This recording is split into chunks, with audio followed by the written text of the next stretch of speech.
The forest around Thornwood Pack smelled of smoke that night, and every wolf who could still stand had gone to fight at the border.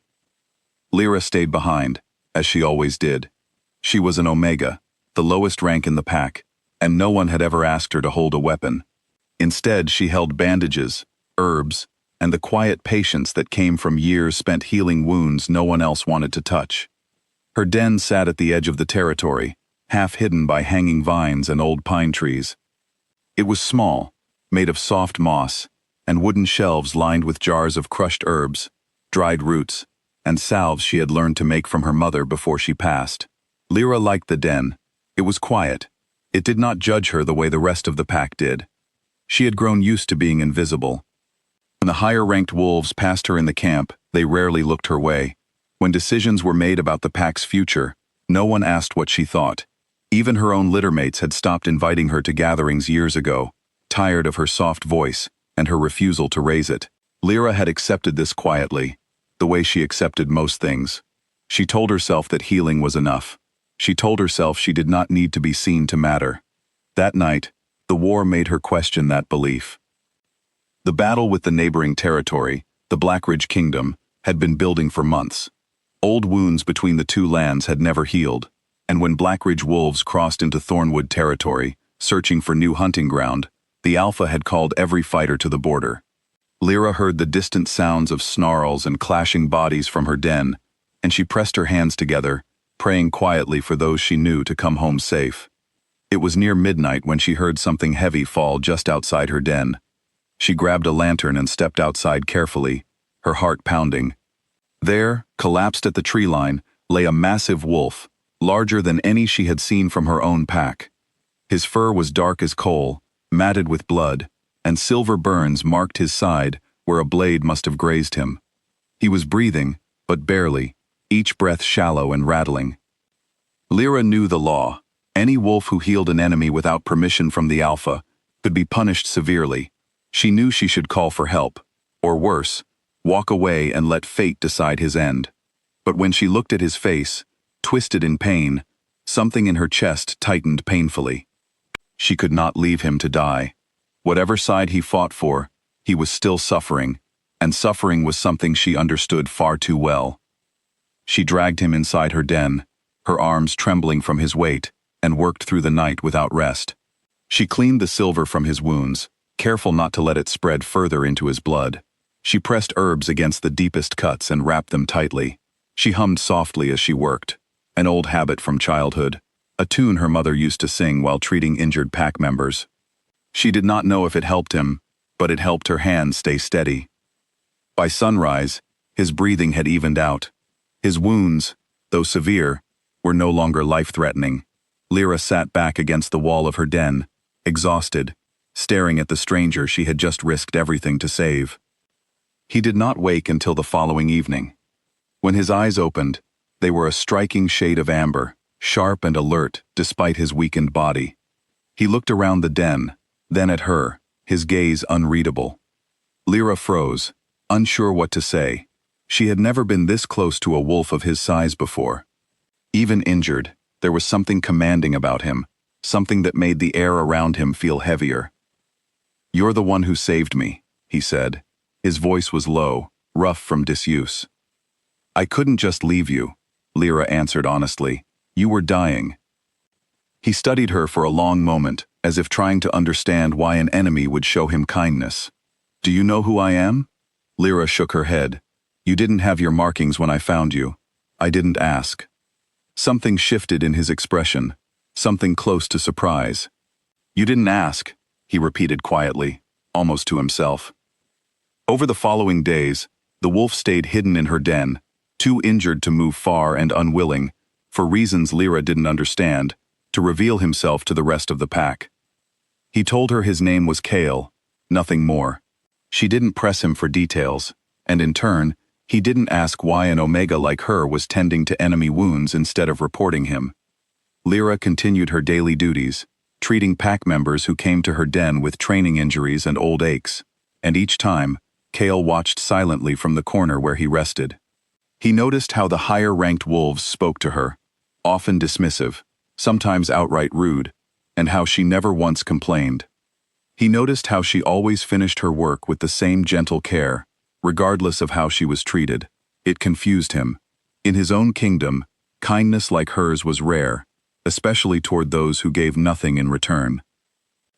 "Why do you let them treat you that way?" he asked one evening, after a young wolf had snapped at Lyra for taking too long to prepare a salve. Lyra shrugged, focusing on grinding herbs in a small stone bowl. "It doesn't matter. My job is to heal them, not to be liked by them." "It should matter," Kale said, his voice firmer than she expected. Lyra looked up at him, surprised by the intensity in his tone. For a moment, neither of them spoke. There was something in his eyes that unsettled her, not with fear, but with a warmth she couldn't explain. She quickly looked away, telling herself it was simply exhaustion clouding her thoughts. But the feeling did not fade. Every time their eyes met, something low in her chest seemed to hum, like a string being plucked gently. She told herself it meant nothing. She was an Omega. Whoever Kale truly was, he was clearly someone important, someone far above her in every sense. Whatever strange pull she felt toward him could not possibly be real. Kale felt it too, though he said nothing of it at first. He had heard stories of the mate bond his entire life, a rare connection said to reveal itself the moment two true mates touched or locked eyes. He had never believed he would experience it, especially not with a wolf from an enemy pack, and especially not with someone the rest of the world seemed to overlook so easily.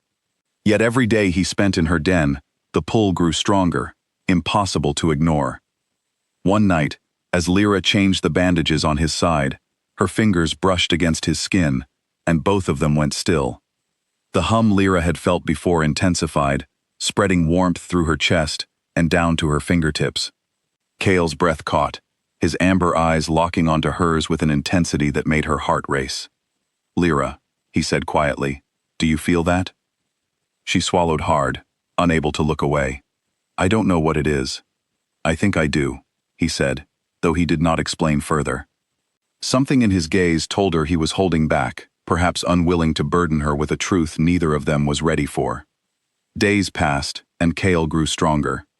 Lyra knew he would need to leave soon, return to wherever he came from, and the thought left an ache in her chest she didn't fully understand. She had spent so long believing she didn't need anyone's attention to feel whole, yet the idea of him disappearing from her life left her strangely hollow. The war, meanwhile, was ending.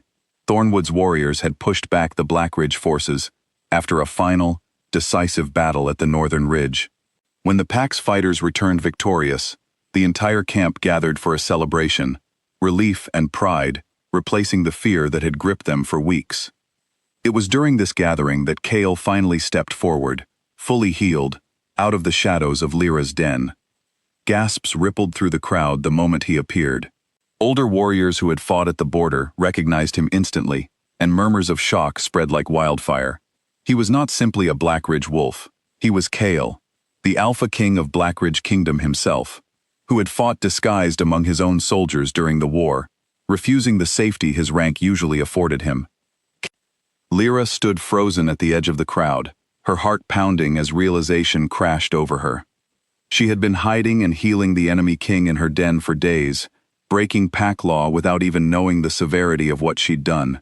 Fear gripped her as she saw Thornwood's Alpha step forward, his expression dark with suspicion and anger. "Explain yourself," the Alpha demanded, his gaze shifting between Kale and Lyra. "Why is the enemy king standing in my territory unchallenged?" Kale did not flinch. Instead, he turned to face the crowd, his amber eyes finding Lyra immediately among the sea of faces.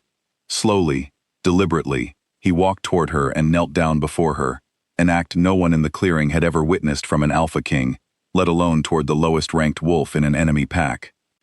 The crowd fell into stunned silence. "This wolf," Kale said, his voice carrying clearly across the gathering, "saved my life when she had every reason to let me die.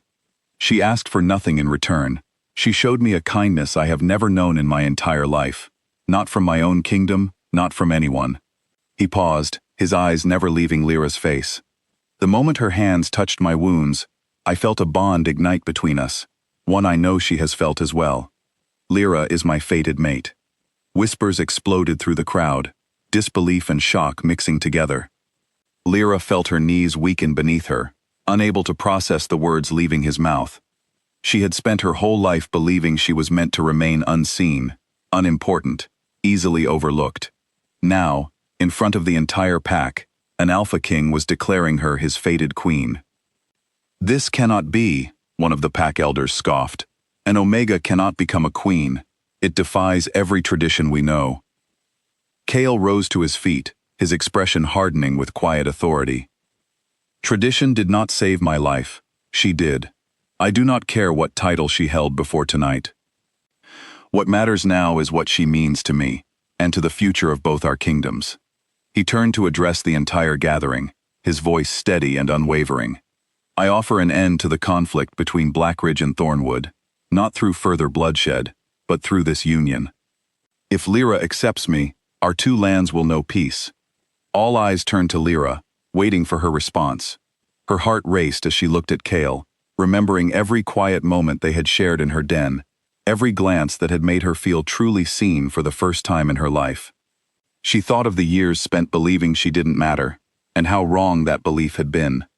"I never healed you because I wanted anything from you," Lyra said softly, her voice trembling but clear enough for the crowd to hear.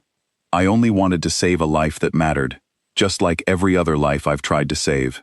If this bond is real, then I don't want it because you're a king. I want it because of who you were when you had nothing to offer me but your trust." Chaol's expression softened, something close to relief and adoration passing through his eyes.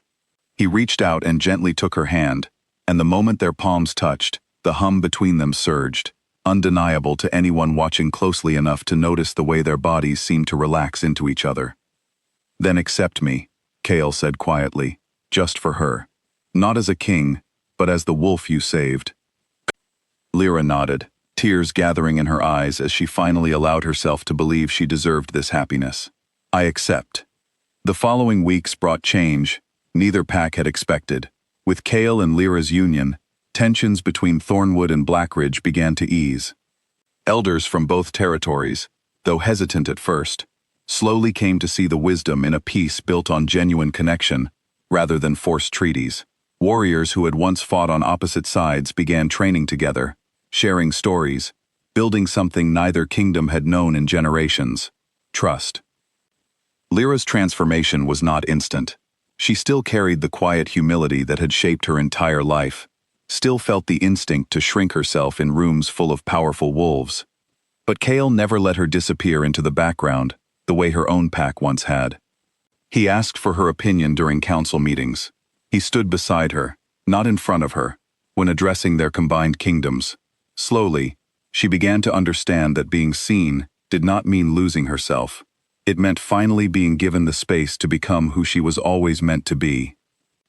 Months later, standing at the joined pack summit overlooking both territories now bound together in peace, Lyra watched wolves from Thornwood and Blackridge mingling freely below, no longer enemies, but something closer to family. Chaol stood beside her, his hand resting gently over hers. "Do you ever miss being invisible?"